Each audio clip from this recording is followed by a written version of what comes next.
bonjour à tous et bienvenue. On en est déjà à la dernière activité de l'avant-dernière journée de la semaine de la formation à distance 2024. Je m'appelle Sarah Dumais-April et je suis conseillère aux événements pour Fadio.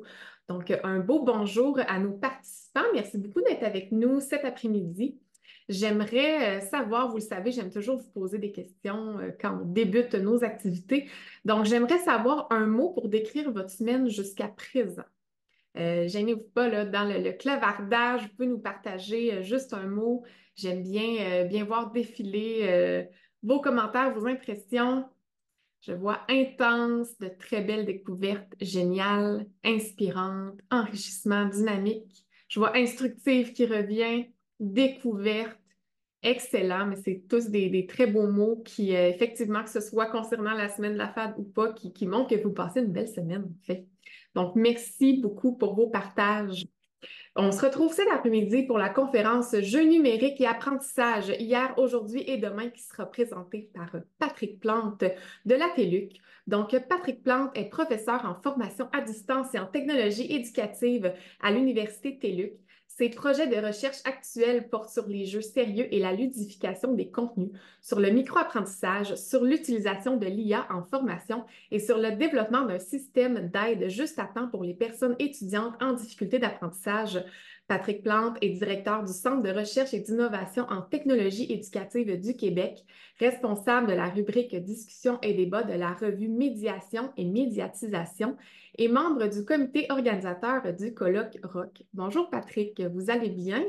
Oui, ça va bien. Je suis content aussi de voir qu'il y a beaucoup de gens, là, donc ça va être dynamique, je l'espère.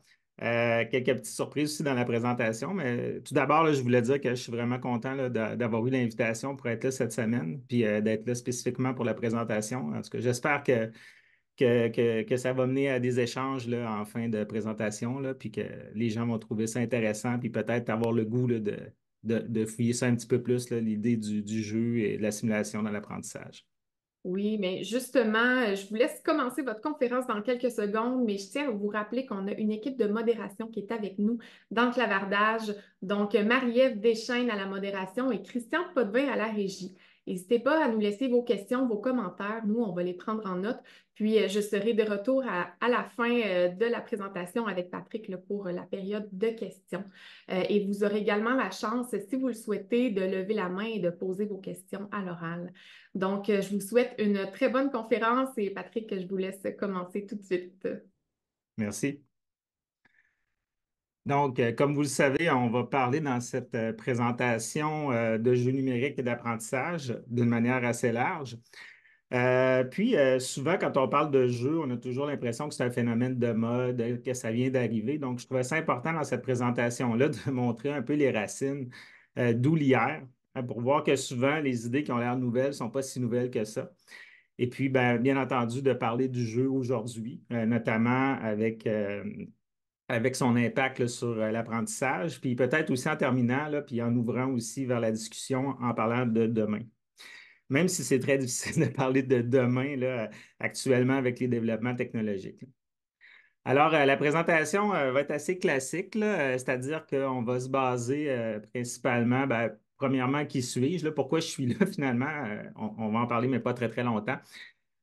Puis, on va se baser aussi sur les définitions, leur origine, comme je l'ai mentionné, puis aussi quelques exemples. Donc, qu'est-ce que le jeu sérieux avec des exemples, la ludification avec des exemples, qu'est-ce que le détournement sérieux de jeu? Est-ce que ça fonctionne selon la recherche scientifique? Parce que c'est intéressant, là. Oui, c'est plaisant, les jeux, mais est-ce que ça fonctionne? Est-ce que ça donne des résultats? Donc, c'est une question intéressante. Et puis, en terminant, là, quelques perspectives en ouvrant vers des questions et la discussion. Donc, qui suis-je? Je suis né dans les années 70, donc inévitablement, là, mon apprentissage des jeux a passé par l'Atari 2600, VIC-20, Commodore 64, ColecoVision, etc. J'avais pas toutes, là, mais j'avais des amis qui avaient aussi des consoles et des ordinateurs. Donc, c'est par cette lorgnette-là là, que j'ai appris à jouer à des jeux vidéo, des jeux avec le numérique, l'analogique. C'est beaucoup plus tard là, que je me suis intéressé aux jeux comme objet d'apprentissage. Ça a commencé dans les années 2010. Là, j'étais auxiliaire de recherche dans un groupe de recherche qui s'appelle SAVI, Centre de recherche publique SAVI, qui est dirigé par Louise Sauvé, un centre de recherche associé à la TELUC. Et c'est là que j'ai travaillé sur différents projets qui touchaient aux jeux, notamment de petits jeux, de mini-jeux intégrés dans des environnements d'apprentissage. Et puis, à un moment donné, j'ai terminé mon doctorat, donc je pensais que j'avais terminé mon travail, ma job. Mais finalement, j'ai pu faire un post-doctorat au même endroit avec Simon Fraser University dans un projet financé par Edgewell qui était de développer des technologies, dans notre cas des jeux, destinés à un public particulier là, qui était les aînés. Par la suite, je suis devenu professeur, puis j'ai travaillé sur différents projets là, de jeux. Je n'en parlerai pas trop longtemps parce que je vais vous montrer quelques exemples tantôt, mais voici un peu là, pour une histoire brève, les raisons du pourquoi, pourquoi je suis là. Comme j'ai dit, on va regarder qu'est-ce qu'un jeu sérieux, un peu de le définir, mais avant, ben, il y a une question à se poser, qu'est-ce qu'un jeu? Euh, là, c'est intéressant de voir là, que finalement, le jeu, c'est pas le propre de l'humain, de l'espèce humaine. Les animaux jouent aussi, puis pas seulement les mammifères. Il y a plusieurs raisons là, pour lesquelles les animaux jouent. Vous avez certainement déjà vu des petits animaux, des petits chats là, qui jouaient à chasser et puis à attaquer. Bon, ben, il y a une bonne raison derrière ça, c'est parce que c'est une forme d'apprentissage, le jeu. Ce qui est intéressant ben, là-dedans, c'est on dit souvent ben, le jeu, c'est nouveau, ça rentre à l'école, etc. Mais du point de vue de l'espèce humaine, c'est plutôt le contraire. Hein. On est câblé pour apprendre grâce au jeu. Et puis finalement, dans notre histoire, c'est l'école qui est la nouveauté. Ça change un peu les perspectives là, de la raison du jeu. Mais là, c'est sûr que là, on parle de jeux numériques, on parle de jeux avec des règles. Donc, effectivement, là, on est probablement la seule espèce à faire ça. Mais le jeu, dans son sens large, on n'est pas tout seul. L'origine du jeu, il y a une origine, parce qu'il y en a plusieurs, là, mais l'historien Hérodote au 4e siècle avant Jésus-Christ, qui a relaté de l'invention du jeu dans un contexte particulier. Ça se passait en Lydie, là, quelque part en Turquie aujourd'hui. Et puis, il y a eu une famine épouvantable à une certaine époque. Et le roi, à cette époque-là, ben, il a dit, on va essayer de passer au travers en mettant un système où les gens mangent une journée sur deux. OK? Donc, la journée que vous mangez, vous travaillez, mais la journée que vous ne mangez pas, ben, finalement, vous allez jouer. Selon la légende, là, c'est pas sûr que c'est arrivé pour de vrai, mais selon la légende, eh bien, il y a des différents jeux là, de ballons, tout ça, qui ont été inventés là, durant cette période-là. Donc, on ne sait pas si ça a vraiment existé, cette famine-là, mais surtout le fait de jouer une journée sur deux quand on ne mangeait pas. Mais ce que ça montre, par contre, c'est que les anciens savaient que le jeu avait un pouvoir, un pouvoir là, de faire oublier la faim, oui, mais un pouvoir d'absorption, si on veut. Aujourd'hui, on dirait, avec la psychologie, là, que ils reconnaissaient qu'il y avait le pouvoir du flow, là, de l'expérience optimale comme l'a défini Mihaly Csikszentmihalyi. Excusez, c'est un nom un peu difficile à dire. Mais tout ça pour montrer que même si on n'est pas sûr que l'origine, c'était vraiment ça, mais on comprend par contre qu'il savait vraiment certaines propriétés du jeu. Il y a plusieurs jeux dans l'Antiquité, hein, des jeux organisés, là, des jeux de table, là, des board games comme on appelle en anglais. On en a retrouvé qui datent du néolithique. Donc ça, c'est 10 000 ans avant Jésus-Christ, peut-être 9 000 ans, là, mais ça date quand même de longtemps. Donc les jeux organisés avec des règles, ça fait longtemps que ça existe. On en a des preuves matérielles là, un peu partout. Là, on fait un bond, hein, on va parler des définitions savantes du jeu. Un des premiers qui s'est risqué, en fin de compte, il n'a jamais défini vraiment là, une définition comme on l'entend, mais dans ses écrits, il y a plusieurs éléments qui ressortent. C'est Johan Huizinga qui va présenter plusieurs concepts qui sont intéressants là, pour comprendre qu'est-ce qu'un jeu finalement. Il est connu surtout pour son concept de cercle magique. Le cercle magique, c'est un peu dans quel état vous vous trouvez quand vous jouez un jeu. Finalement, si vous jouez un jeu médiéval fantastique, ben moi, je suis plus Patrick Plante, je suis rendu un chevalier qui est à une époque X, qui a certaines possibilités, certains pouvoirs, tout ça.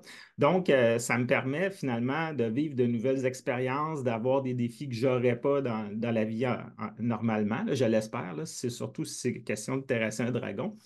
Mais ce cercle magique-là va quand même m'apporter quelque chose en étant à l'intérieur de ça. Finalement, j'ai des nouvelles expériences que j'ai pu expérimenter qui vont peut-être me servir dans la vie réelle. Pour lui aussi, un jeu, c'est frivole, donc c'est pas sérieux. Bon, ça part mal pour notre définition de jeu sérieux, mais ça, c'est sa définition à lui. Là. On va revoir la nôtre plus tard. Un jeu est captivant, donc c'est totalement absorbant, comme on vient de le voir là, avec l'origine chez les Grecs. C'est improductif, donc ça ne doit pas être associé à un intérêt ou à un profit particulier. Là, il y a les jeux de hasard qui ne rentreraient pas là-dedans ou aujourd'hui, à la ludification en entreprise, là, pas dans le sens d'apprendre, par exemple, un logiciel là, puis de s'aider de techniques de ludification ou de jeu. Mais par exemple, dans un magasin, là, on met les vendeurs en concurrence là, avec des tableaux de points et tout ça. Là. Donc, c'est un peu en ce sens-là. Le jeu a son propre espace-temps. Donc, si vous êtes à une époque médiévale fantastique, là, ben, c'est ce qui se passe. Le jeu a des règles, ça c'est très important, parce que sans ça, il va y avoir de la chicane. Puis même quand il y a des bonnes règles, des fois, il y a de la chicane. Et puis, il y a l'idée du groupe aussi. Puis ça, c'est véritablement encore plus visible aujourd'hui. Là. Il y a plein de pubs ludiques qui ouvrent un peu partout. Donc, la question de communauté aussi, là, de groupes de gens qui se regroupent là, pour vivre des expériences particulières qui sont hors du commun. Il y a une autre définition sur laquelle on peut s'attarder aussi, qui est beaucoup plus proche de nous et qui provient de mon domaine, la technologie éducative. C'est une définition là, de Richard E. Meyer, qui a un laboratoire sur la côte ouest américaine. Et vous allez voir, il y a des éléments qui reviennent inévitablement. Il y a la question de règles, bien entendu. Ça prend des règles qui sont bien définies. Là, on parle de jeux numériques, peut-être plus que de board game.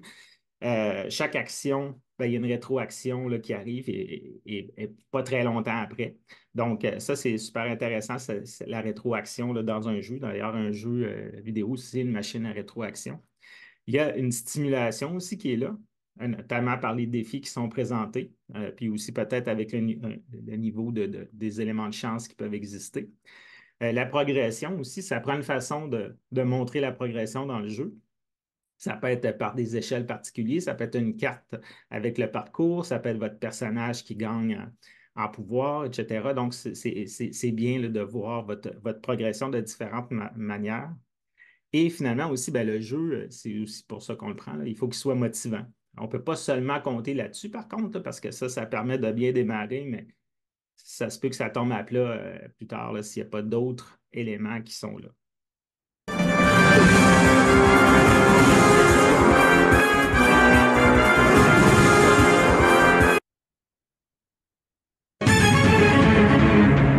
Quel élément de définition d'un jeu va de meilleur? Là, je suis un peu serré dans le temps, je sais que ça aurait pu être émotif. Oups, excusez-moi. Euh, donc, je vais vous aider là, pour celle-là, vu que c'est le premier 500 je dirais que ce qui n'est pas de la définition de meilleur, c'est frivole. 500 gratuit. Effectivement, le côté frivole, ça, c'est Zynga. Donc,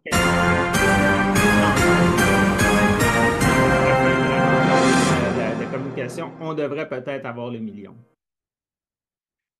Je suis désolé, je vais peut-être penser, là, regarder dans le chat, mais si je clique sur chat, ma présentation gèle. Fait que je suis désolé, mais vous allez peut-être avoir le million quand même. Donc, après avoir défini le jeu, l'autre aspect, c'est qu'est-ce qu'un jeu vidéo? Parce que c'est vers cet aspect-là qu'on se dirige. Donc, le jeu vidéo aussi, c'est pas nouveau. Il faut retourner aux années 40. Là. Ici, on a une image là, de Bernie the Brain, qui est un ordinateur là, où on pouvait jouer au tic-tac-toe, qui était souvent un phénomène de foire. Là. Ça, c'était l'équivalent d'une exposition universelle, mais à Toronto. Puis à l'époque, les ordinateurs sont très, très gros. Donc, c'est une façon pour les entreprises de montrer la puissance de calcul de leur ordinateur. Puis des jeux, on en retrouvait aussi dans certaines universités avec des gros ordinateurs. Et puis du côté militaire.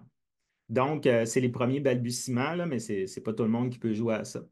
Dans les années 60-70, il y a une miniaturisation là, des composantes, ce qui fait que les bornes d'arcade vont arriver. Là. Ici, on a Pong, qui est un des premiers succès faits par Atari. Dans les années 80, plus tard, ben, il va y avoir l'avènement des consoles. Justement, j'ai un ami qui m'a donné un Atari 2600 il n'y a pas tellement longtemps, là, un original là, de la fin des années 70, début 80.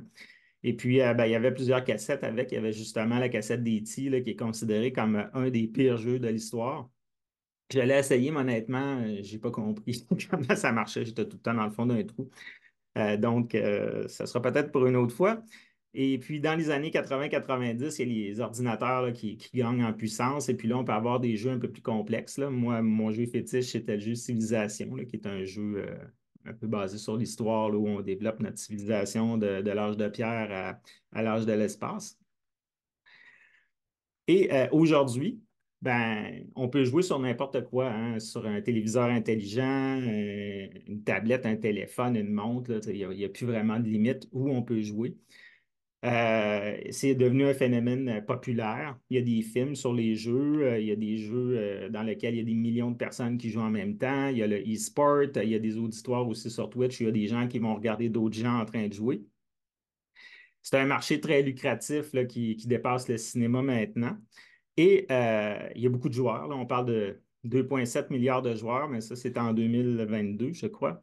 Et il y a presque la parité entre les hommes et les femmes, là, du moins au Canada. Donc, ça, c'est intéressant. Puis ça défait aussi un mythe là, qu'on aurait pu croire. Maintenant, dernière partie de la définition, qu'est-ce qu'un jeu sérieux? On a vu qu'est-ce que c'était un jeu, qu'est-ce que c'était un jeu vidéo. Maintenant, un jeu sérieux. Euh, Encore une fois, j'ai étudié en histoire, là, ça paraît probablement un petit peu. Si on retourne chez les Grecs, hein, j'ai pas l'accent grec, là, mais pédia puis pédeia, là, ben, il y a un E de différence, mais c'est la même racine. Puis c'est pratiquement le même mot pour dire jeu et éducation. Chez les Latins, ludus, ça veut dire à la fois jeu et école. Donc, ce qui est intéressant, c'est que dans l'Antiquité, les gens voyaient que le jeu, c'était pas juste quelque chose de frivole finalement, mais qu'il y avait un aspect pédagogique derrière ça, une forme d'apprentissage. Puis ça, ben, j'ai tiré ça justement d'un livre d'Éric Sanchez, là, qui était là cette semaine dans une autre conférence. Le jeu, ce qui est intéressant aussi, ben, c'est une forme d'apprentissage de la vie là, à une certaine époque. Ici, on a le jeu de loi, un jeu de loi sur la Révolution française. Donc, ça, c'est intéressant parce que les règlements sont très, très de base. Là. Vous avancez, puis vous avez des images là, de la Révolution avec un petit texte. Puis c'est de cette façon-là qu'on apprend. Donc, on sait, on voit bien que les apprentissages peuvent être assez limités, mais les règles aussi sont limitées, donc c'est plus facile de jouer. Donc, on a des avantages parce que les apprentissages ne sont pas très, très complexes. Par contre, on a une grande diffusion parce que c'est simple. Les règles sont simples et c'est un appareillage qui est simple aussi. Si on va un peu plus loin, hein, les jeux de guerre, les échecs auraient été inventés en Asie ou en Inde là, vers le 6e siècle, justement pour former à la stratégie militaire. Plus proche de nous, au 19e siècle, les Prussiens, les Allemands ont perfectionné le Kriegspiel, le jeu de guerre, qui servait à former les gradés, mais aussi à la prise de décision. Donc, on pouvait tester une attaque là, ou une opération militaire sur un terrain avec un jeu comme ça. Ça existe encore aujourd'hui, là, c'est une aide à la décision, comme on a pu le voir en Ukraine, par exemple, mais ailleurs aussi. Le jeu numérique à l'école maintenant, vous avez certainement déjà entendu parler de Oregon Trail. C'est un jeu qui a été développé dans les années 70. Au départ, c'est un jeu sur table, là, mais à un moment donné, les trois créateurs ont eu la possibilité là, de rentrer ça sur ordinateur. Au début, il n'y avait pas d'écran, là, c'était avec un téléscripteur. Donc, on entrait ce qu'on faisait, puis ça imprimait ce qui se passait. Mais assez rapidement, avec la venue des ordinateurs là, qui se sont démocratisés, le jeu est devenu un logiciel. Et puis, c'est devenu un jeu extrêmement populaire. Il y a plusieurs générations d'enfants là, qui ont pu essayer ce jeu-là. Aux États-Unis, c'est devenu un jeu culte, ce qui est assez rare pour un jeu, disons, éducatif. Il y a aussi Where in the World is Carmen Sandiego, là, qui a eu un peu ce sort-là, parce qu'il y a même eu des séries télévision là, par la suite, etc. Donc, Oregon Trail, si vous cherchez sur Internet, là, vous allez voir, vous pouvez vous acheter des gilets là, de phrases cultes. Vous êtes mort de la dysenterie ou il y a même des jeux vidéo aussi, des petites consoles qui sont vendues spécifiquement sur ce jeu-là. Donc, pour faire un résumé là, de ce qu'on a vu jusqu'à maintenant, depuis l'Antiquité, il y a plusieurs raisons pour utiliser un jeu vidéo, des simulations en éducation. Ça peut être pour tester des stratégies ou des hypothèses. Par exemple, aussi aux États-Unis, là, au premier, je me demande si c'est pas un petit peu avant la COVID ou ouais, c'est un petit peu avant, les États-Unis ont fait un jeu à grande échelle avec plusieurs ministères, des hôpitaux, etc., des autorités. Puis ils ont fait un test comme s'il y avait une pandémie. Puis finalement, ils se sont aperçus qu'il y avait plusieurs failles là, dans le système, notamment le manque de masques et de matériel. Puis ça s'est avéré extrêmement vrai par la suite. Et puis, le jeu, ce qui est intéressant aussi, c'est que ça offre un environnement sécuritaire. L'échec fait partie du processus d'apprentissage, donc ce qui est quand même intéressant. Et puis, bien entendu, hein, du jeu de loi Oregon Trail, le premier objectif de l'utilisation d'un jeu aussi, ben, c'est parce que c'est motivant, c'est attrayant, et attrayant. Comme je le disais, il ne faut pas seulement compter là-dessus, mais on ne peut pas ignorer non plus que ça l'est. Précurseur du concept de jeu sérieux, ben, c'est Clark C. Apt là, qui a formé le terme dans les années 70. Donc, pour lui, c'est intéressant là, quand il y a un problème, là, d'avoir le sérieux de la pensée analytique, mais aussi d'être capable, là, dans un contexte particulier d'un jeu, de jouer de la liberté intuitive qu'on peut avoir pour essayer de résoudre ce problème-là à plusieurs, par exemple, ou seul. Donc, c'est un peu l'origine du concept de jeu sérieux qui n'a pas l'air d'aller ensemble au premier abord. Donc, qu'est-ce qu'un jeu sérieux? On peut tenter une définition à partir de ce qu'on a vu là, hein. Un jeu sérieux inclut des objectifs de formation qui sont clairement définis. Donc, c'est la dimension sérieuse, qui se manifeste dans un environnement de jeu réaliste ou artificiel, ça dépend des objectifs, qui comporte des règles et des défis, ça c'est la dimension ludique. Ainsi, le jeu sérieux numérique est conçu spécifiquement pour l'apprentissage et la formation et s'écarte du simple divertissement. Donc, Alvarez, là, qui j'ai emprunté un bout là, de la définition, lui et ses collègues définissent le jeu sérieux d'une manière un peu plus méta, un peu plus large, où on pourrait avoir une entreprise qui veut faire connaître un produit, comme c'était le cas, par exemple, avec McDonald's ou Pepsi là, dans les années précédentes. Donc, c'est une définition beaucoup plus large, mais nous, dans le contexte de l'apprentissage, là, on focus sur le jeu avec des objectifs pédagogiques.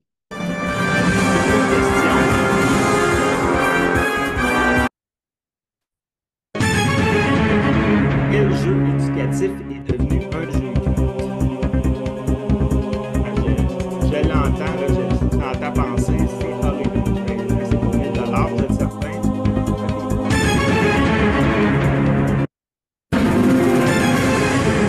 Dramatique, cette question-là. Donc, soyez à l'affût. Quelques exemples de jeux sérieux à différents niveaux, notamment sur lequel j'ai travaillé. Il y a l'application chouette.co sur laquelle j'ai travaillé dans mon post-doctorat et un peu par la suite. Présentement, l'application est en réparation sur les stores, App Store, Google Store, mais il y a possibilité de jouer en ligne. C'est ce qu'on appelle un hub de jeu. C'est un système dans lequel il y a plusieurs jeux. Donc, la personne, de la façon que ça fonctionne, c'est que il y a plusieurs jeux, je dirais, qu'on peut choisir. Donc, jeux de solitaire, tic-tac-toe, jeu du millionnaire, là, comme on peut voir là. Et il y a un contenu qui est ajouté. Donc, ça peut être un contenu qu'on peut apprendre. Il y a différents contenus sérieux, mais aussi des contenus moins sérieux, là, comme celui-là sur les jeux vidéo rétro. Et puis, par exemple, si vous avez tic-tac-toe, donc vous pouvez jouer contre une intelligence artificielle, contre quelqu'un dans la même pièce que vous ou en ligne. Bien, quand vous placez un X, par exemple, à un endroit, vous avez une question. Si vous avez la bonne réponse, ben, vous pouvez laisser votre X. Sinon, ben, il va rester, il restera pas là, il va falloir l'enlever.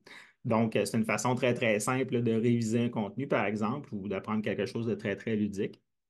Et puis, il y a différents contenus comme ça, avec différents jeux. Ici, on a Solitaire Quiz, là, qui était destiné à une personne aînée. Donc, c'est un peu le même principe. C'est véritablement un vrai jeu de solitaire. Là, dans ce thème-ci, c'est un peu western, là. Il y a une carriole qui avance. Quand ça fait 5 mouvements qu'elle a fait, qui est arrivée au bout de la ligne, vous avez une question. Si vous avez la bonne réponse, vous ramassez de l'argent. Qu'est-ce que vous pouvez faire avec cet argent-là? Ben, il y a un magasin, puis vous pouvez acheter des avantages pour débloquer votre partie, par exemple, si vous êtes mal pris ou acheter un nouvel avatar, modifier votre avatar, etc. Donc, les questions sont présentées avec un niveau de difficulté et puis il y a une rétroaction. Bien entendu, il y a plein d'aspects de ludification, là, tableau du joueur, tableau de classement, défis quotidiens, bon, pour essayer de stimuler un peu le fait d'utiliser l'application. Et puis, il y a le site Centre Jeux Sérieux où là, on peut créer des contenus qui vont être disponibles sur la plateforme. Donc, ça peut être un enseignant qui crée les contenus ou des étudiants dans le cadre d'un cours. Et puis, tout ça, c'est gratuit, là. C'est juste de s'inscrire, là, je le dis en passant. Donc, c'est une façon simple, là. On est dans le question-réponse, mais c'est un système de cette façon-là aussi qui est un type de jeu sérieux. L'autre type de jeu dont je voulais vous parler, c'est le jeu Odyssée numérique qui est lancé justement ces jours-ci. Il y a présentement une campagne sur les réseaux sociaux. C'est un jeu, véritablement un jeu, là. Il a été fait en collaboration là, avec toutes les composantes de l'Université du Québec, avec un financement du ministère de l'Éducation. Et la participation aussi, la très bonne participation d'une coopérative de travail, le Lucid Days, dans le domaine du jeu vidéo. Donc, de la façon que ça fonctionne, c'est un beau petit jeu en 3D, là. Et l'idée, c'est que vous êtes stagiaire sur une planète, puis il y a des problèmes sur Terre, donc vous devez trouver des solutions sur cette nouvelle planète-là pour aider à résoudre des problèmes sur la planète, sur la Terre. Donc, l'idée, c'est de trouver des ingrédients et trouver le bon mélange d'ingrédients. Et c'est un jeu génératif, donc vous pouvez jouer 1 million de fois. Les ingrédients, ça ne sera jamais les mêmes, ça ne sera jamais les mêmes noms, ça ne sera jamais les mêmes recettes. Pour trouver ces recettes-là, ben, il faut prendre son ordinateur et faire de la recherche, donc trouver les articles scientifiques. Là, il y a plein de fausses nouvelles, il y a toutes sortes de choses comme ça. Donc, il faut utiliser son esprit critique pour trouver la bonne information. Donc, même si le jeu est beau, là, il y a une grosse partie qui se passe en ligne, je voudrais dire. Ben, une fois que vous avez trouvé l'information, bon, on vous demande si vous voulez publier sur les réseaux sociaux l'information que vous avez trouvée. Donc, il faut que ça soit de la bonne information. Une fois que vous avez trouvé la bonne recette, ben, vous pouvez retourner à votre laboratoire, là, votre centre de recherche. Et puis là, on vous demande de diffuser le contenu de votre trouvaille pour un public particulier. Donc ici, c'est des personnes intéressées à en apprendre davantage. C'est assez large, là. Mais là, vous choisissez la façon. Est-ce que ça va être un article scientifique, une présentation PowerPoint, un podcast, etc. Donc, plus vous êtes proche de la cible, bien, plus que vous avez de crédits. Et ces crédits-là, ben, ça permet là, de développer des biomes, des environnements supplémentaires puis des nouvelles missions aussi, là. Donc, voilà. C'est disponible gratuitement là, en passant. Ben, gratuitement, c'était payé avec vos taxes, là. Mais c'est disponible sur les stores et puis bientôt probablement sur Microsoft aussi. C'est disponible sur Steam aussi. Et j'ai oublié de le dire, là, mais c'est pour le développement de la compétence numérique.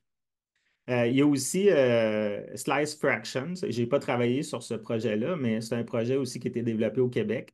Puis c'est un véritable jeu dans le sens où il y a vraiment un bon mélange d'équilibre entre un aspect de jeu, là, c'est un jeu de tableau, mais où il faut résoudre des problèmes avec des fractions. Donc, on peut les voir de façon visuelle. Donc, ça, c'est très intéressant, là.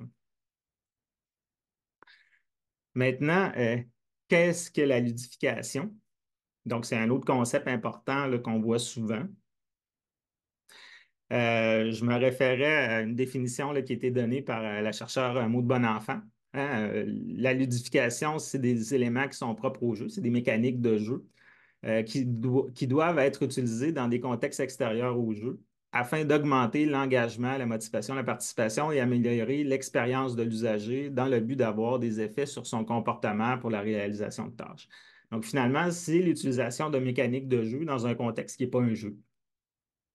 Les mécaniques les plus connues, c'est celles qui sont centrées sur le jeu, qu'on va nommer par l'acronyme BLAP, B-L-A-P. Donc, c'est les badges, c'est le classement, c'est le progrès du joueur, c'est les points. Donc, c'est les mécaniques de base. Puis ça, ben, c'est à utiliser c'est facile à implanter, donner des points, par exemple dans une classe, mais à quoi servent ces points-là?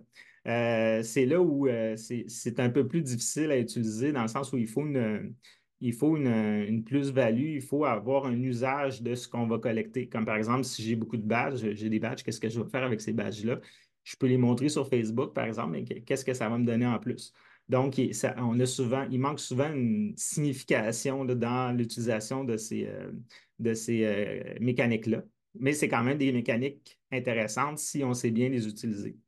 Mais c'est des mécaniques qui vont surtout aller du côté de la motivation extrinsèque. Hein, c'est quelque chose que je vous donne, donc c'est quelque chose que tu veux avoir, donc il faut que tu fasses telle chose pour l'avoir. Il y a aussi d'autres types de mécaniques qui sont plus centrées sur l'utilisateur. Donc, on peut les reconnaître, entre autres, là, par l'acronyme RECIP. Donc, réflexion, exposition, choix, information, le fait de jouer et l'engagement.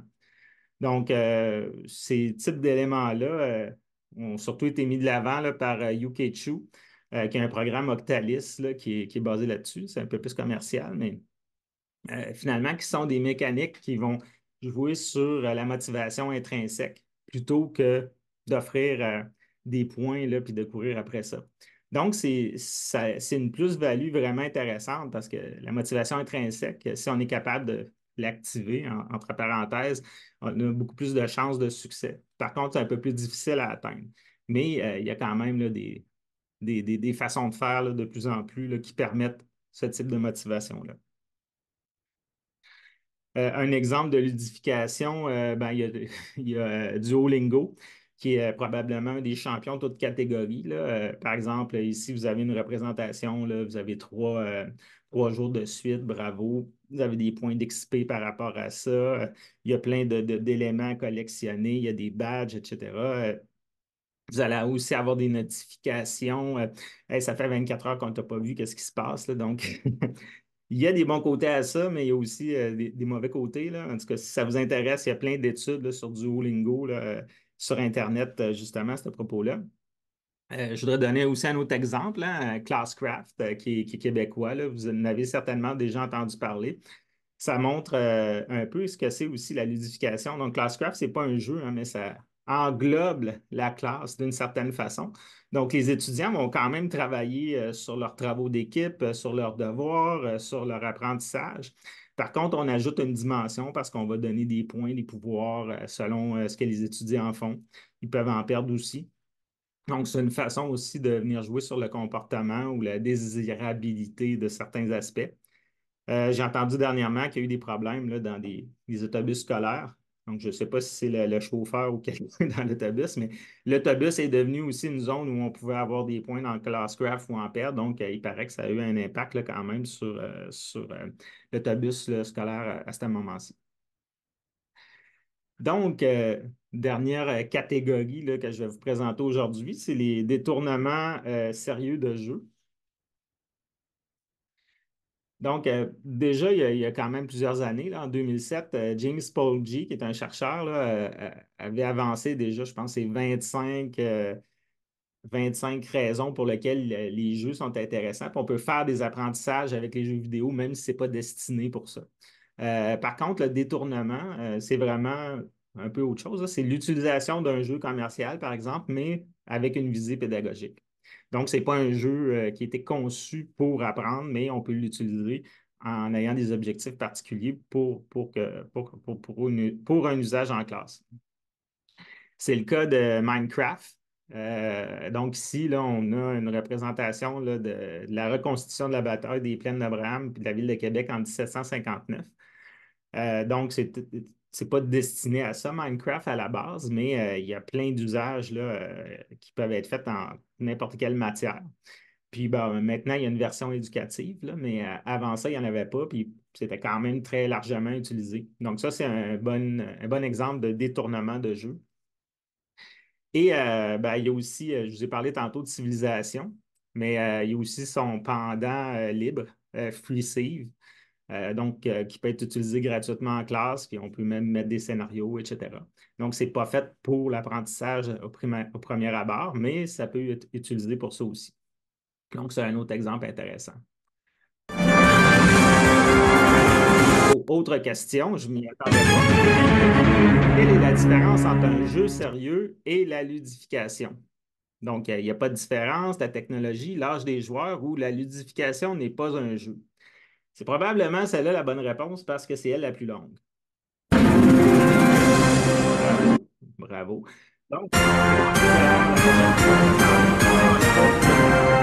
Donc, il faut bien écouter. Donc, dernière partie, hein, est-ce que ça fonctionne? Que dit la science? Ou que disent les recherches plutôt, hein? Justement, il y a plusieurs mythes là, qui sont à défaire. Justement, Eric Sanchez, cette semaine, c'était aussi, je pense que c'est la même collection là, sur défaire des mythes. Donc, il y a plusieurs mythes et légendes là, entourant le jeu. On va les passer rapidement, histoire de défaire ces mythes-là avant de regarder les recherches scientifiques.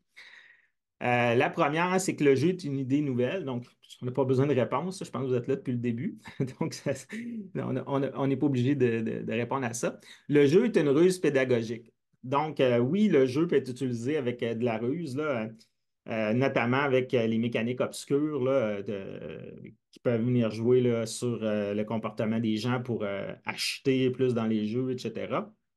Mais l'idée, on ne parle pas vraiment de ça parce que les objectifs pédagogiques sont clairement définis. Donc, on ne peut pas vraiment parler de ruse là, dans ce cas-là. Le jeu, c'est surtout pour les enfants. Au Canada, en 2022, l'âge moyen, c'est 40 ans, là, puis ça a tendance à augmenter un petit peu parce que les joueurs vieillissent. Puis, puis ceux qui arrivent, ben, ils jouent aussi.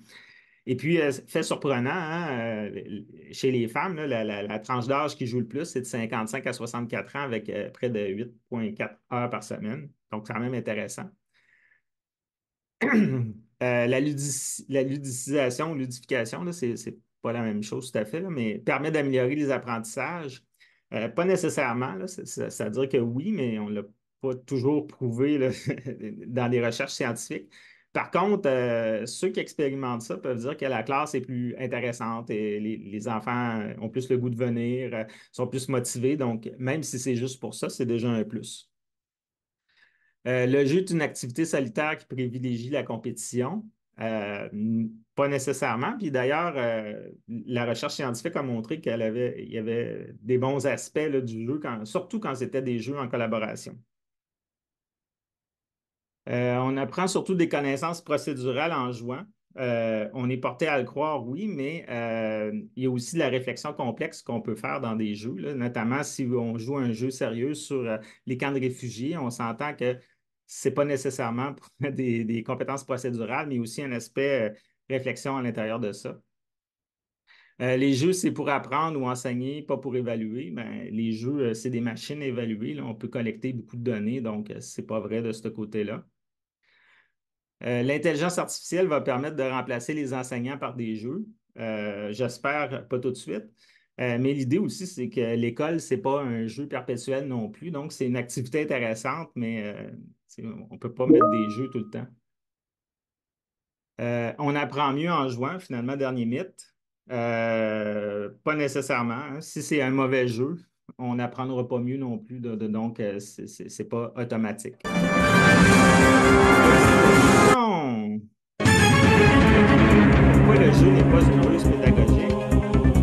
On va y aller avec la réponse la plus longue aussi, parce que les objectifs sont identifiés. On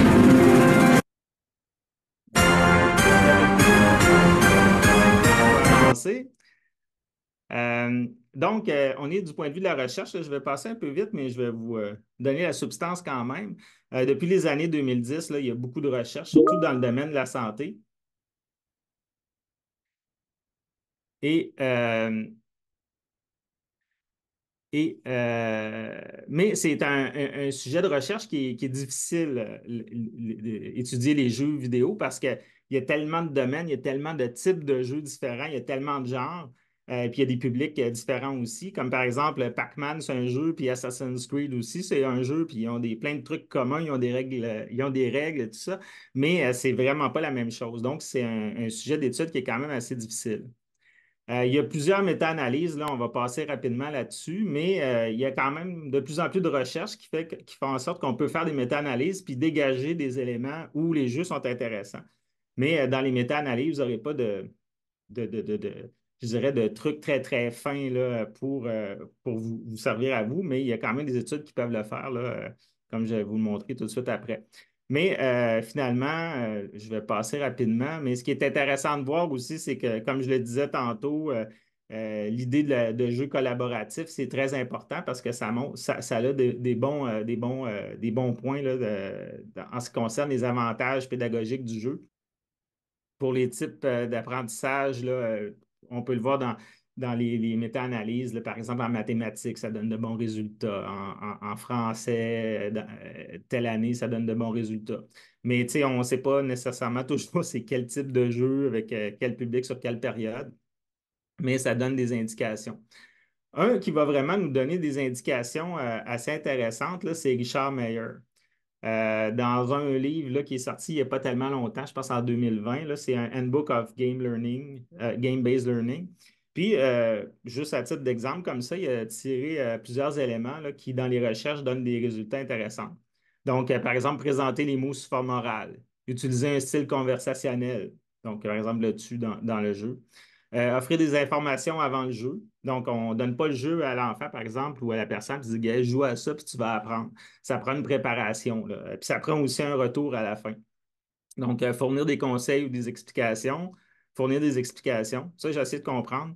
On fournit des conseils ou des explications. Je l'ai remis deux fois, mais les explications sont très importantes, là. C'est ce qu'il faut comprendre.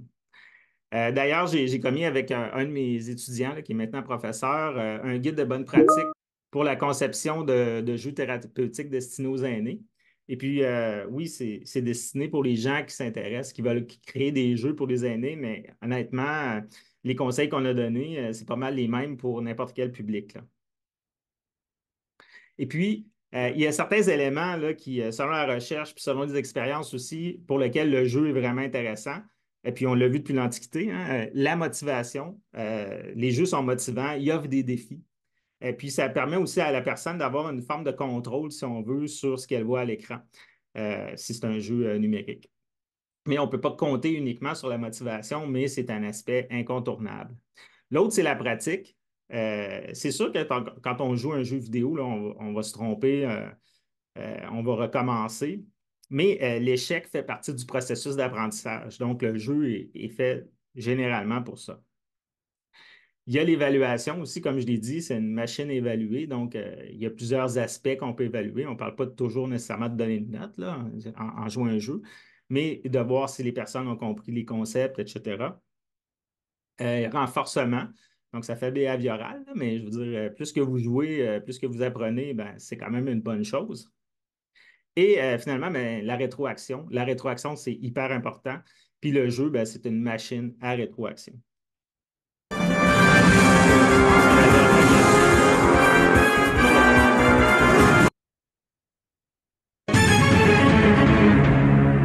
Quel type de jeu? Ben oui, c'est pour 1 million de dollars. Quel type de jeu a démontré de bons résultats dans 2 méta-analyses? Ah, c'est difficile, mais oui, je serais porté à dire non compétitif et collaboratif. Quel type de jeu? C'est la même chose les deux. Bravo, c'était ça.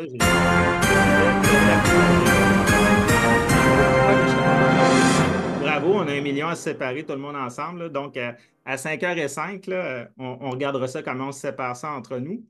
On est juste une soixantaine, donc ça devrait bien aller. Donc, question de perspective en terminant. Je vous aurais probablement pas dit la même chose là, il y a 18 mois, là, mais il va y avoir prochainement une plus grande présence de l'intelligence artificielle à différents niveaux.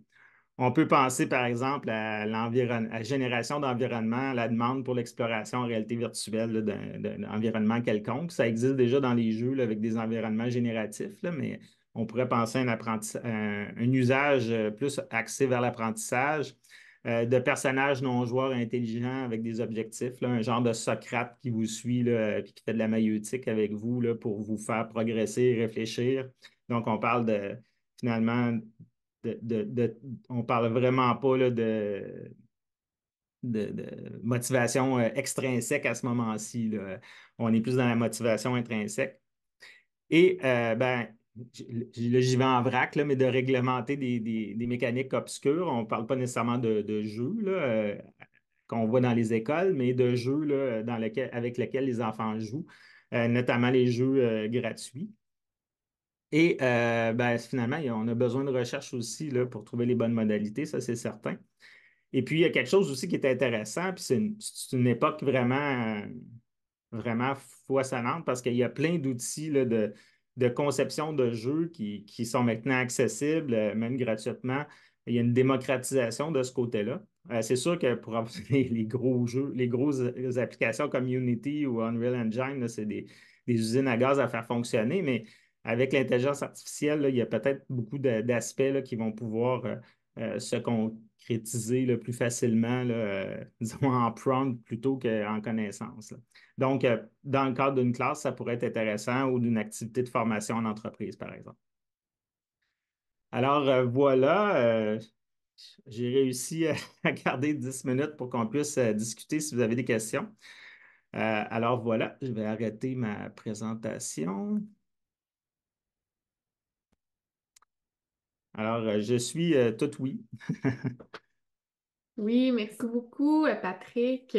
Donc, je tiens à mentionner qu'il est encore temps, si vous avez des questions, des commentaires, vous pouvez les partager dans le clavardage et on va également prendre les mains levées. Donc, c'est des gens qui veulent poser une question à l'oral, il n'y a pas de problème. De notre côté, on a noté quelques questions pendant la présentation. Donc, je commence avec la première qui nous vient d'Agnès, qui nous demande quels sont les éléments de ludification qui ont le plus d'impact sur la motivation et l'apprentissage. Oui, ben ça, c'est une question. Ben, ce genre de questions-là, c'est jamais simple à répondre parce que ça dépend vraiment du public cible, du contexte aussi, combien de temps vous avez. Je donne un exemple, là. Je fais une activité d'une heure. Puis là, ben, je veux offrir un badge ou une gratification comme ça ou quelque chose à mes élèves. Ben, ça va fonctionner parce que l'activité est courte dans le temps. Puis, bon, mais si je suis sur une semaine ou un mois, peut-être que les badges, là, ça ne fonctionnera pas. Donc, ça dépend vraiment, je dirais, du public cible, du temps qu'on a, du type d'activité. Euh, mais il y a une chose de certaine, c'est qu'on l'a vu avec le BLAP, là, ben, les points, les badges, etc. Ben, il faut que c'est bien quand il y a quelque chose au bout du compte aussi, là. Par exemple, si j'ai des points, ben, qu'est-ce que je peux faire avec ces points-là dans le cadre de la classe, là? Est-ce que je peux m'acheter un livre ou un privilège ou quelque chose comme ça? Donc, il faut offrir une plus-value si on joue avec ces mécaniques-là. Pour les autres mécaniques là, qui vont plus sur la motivation intrinsèque, ben, c'est sûr que c'est plus difficile à développer là, si vous n'avez pas beaucoup de temps là, dans votre activité, là. Ben, excusez-moi, c'est une question un peu ambivalente, là, mais c'est pour vous montrer aussi qu'il y a différents aspects et il n'y a pas de réponse claire nécessairement. Alors voilà, c'est des pistes. Il n'y a pas de problème, c'est des très belles pistes. On a Shiraz qui nous demande qu'est-ce que vous nous conseillez comme plateforme pour créer des jeux sérieux et qui ne coûtent pas un rein? C'est ça. Bonne question. Ben, ça, c'est particulier parce que ceux qui ne coûtent pas un rein, c'est souvent présentement, là, c'est les usines à gaz, là. Si vous allez voir les logiciels comme Unity ou Unreal Engine, qui sont des logiciels professionnels pour créer des jeux, là, ben, vous pouvez les utiliser gratuitement, là. Vous pouvez les télécharger tout de suite. Par contre, comme je l'ai dit, là, on ne peut pas apprendre ça en un après-midi, là, puis c'est beaucoup trop souvent pour ce qu'on veut faire. Il y a des alternatives, puis là, ça dépend toujours, là. Tu sais, un jeu, c'est possible de le faire avec PowerPoint. Il y a possibilité aussi avec, là, j'ai un blanc, là, mais Genially, par exemple. On peut créer des jeux avec ça. Il y a déjà des modèles à l'intérieur de ça. Donc, je vous dirais, l'application, on peut faire des jeux vraiment intéressants avec des applications de base, là. Puis, pour s'aider aussi, on peut aller voir sur Internet. Dites-vous, il y a toujours quelqu'un qui y a pensé avant vous, là. Donc, si on fouille spécifiquement ça, on risque de trouver quelque chose, hein. Ah, super, ben, merci beaucoup pour les pistes. On a un commentaire de Delphine qui nous dit que dans certaines classes, elle a remarqué que les jeux de coopération entraînaient une motivation plus importante. Donc, c'est un commentaire qu'on a reçu. Sinon, on a Élise qui nous demande où peut-on trouver les jeux sérieux pour aînés que vous avez conçus? Oui, ben, la présentation, je pense qu'elle va être disponible, là, le PDF, là. Donc, les liens sont dedans. Donc, vous pourrez aller voir, là, c'est gratuit, là. C'est financé par les fonds publics souvent, là. Puis d'ailleurs, pour le jeu chouette, on avait un aspect monétarisation là, qu'on avait essayé de tester, là. Ça faisait partie de mon post-doctorat. Puis on voulait une monétarisation éthique, on ne voulait pas de mécanique obscure, etc. Donc, ce qu'on offrait finalement, c'était de changer de thème, etc. Puis c'est des choses qui n'intéressaient pas les gens. Je pense qu'on a fait 2 $ en un an, là, dont un dollar, c'est moi qui l'ai acheté. Fait que on n'est pas bon pour la vente, là, ben, mais chacun son métier, hein. Oui, génial. Puis effectivement, je fais du pont sur ce qui a été dit. On a partagé dans la conversation le lien vers la présentation PDF, donc vous pouvez y avoir accès dès maintenant. Si vous l'avez manqué et que ça ne vous tente pas là, de retourner dans toute la conversation, sachez que ce sera également disponible sur notre site web, donc probablement au cours de la journée demain. On a encore le temps si on a des gens qui veulent s'exprimer à main levée ou qui veulent nous écrire des questions dans le clavardage. Vous êtes les bienvenus à vous exprimer. Je laisse un petit quelques secondes là, si on a des gens qui ont envie de commenter, le temps d'écrire. Moi, j'ai trouvé ça très, très intéressant de mon côté. Donc, jeu et sérieux dans la même phrase, c'est bien de voir que c'est possible. On a Julie Champagne qui nous demande comment avez-vous fait votre jeu millionnaire? Ah ben, en réalité, je ne l'ai pas fait, hein. Je l'ai adapté, là. C'est comme je disais, hein, souvent sur Internet, là, moi, je me disais, parce qu'on a le jeu millionnaire adapté là, dans un jeu en ligne, je me disais, est-ce que ça existe une version PowerPoint? Ben, c'est ce que j'ai cherché, puis je l'ai trouvé. Il y en a vraiment plusieurs, là. Puis j'ai trouvé un site aussi, là, ben, j'aimerais ça vous le partager, là, mais je pense que si je le cherche dans mes favoris, je vais vous perdre. Mais il y a des sites comme ça là, qui existent où il y a plein de représentations de jeux qu'on peut mettre dans son PowerPoint en l'adaptant avec nos questions puis tout ça, là. Vous allez voir, c'est assez monnaie courante là, dans certains milieux, donc c'est facile à trouver. Si vous écrivez Jeu du millionnaire PowerPoint, là, vous allez le trouver sans problème. Excellent. Ben, merci beaucoup. Je conclus, Patrick, en disant qu'on a Jérôme qui nous dit que c'est une présentation très claire et très pertinente, et qui vous remercie. On a eu d'ailleurs beaucoup de remerciements, là, justement, dans les commentaires tout à l'heure. À mon tour de vous remercier.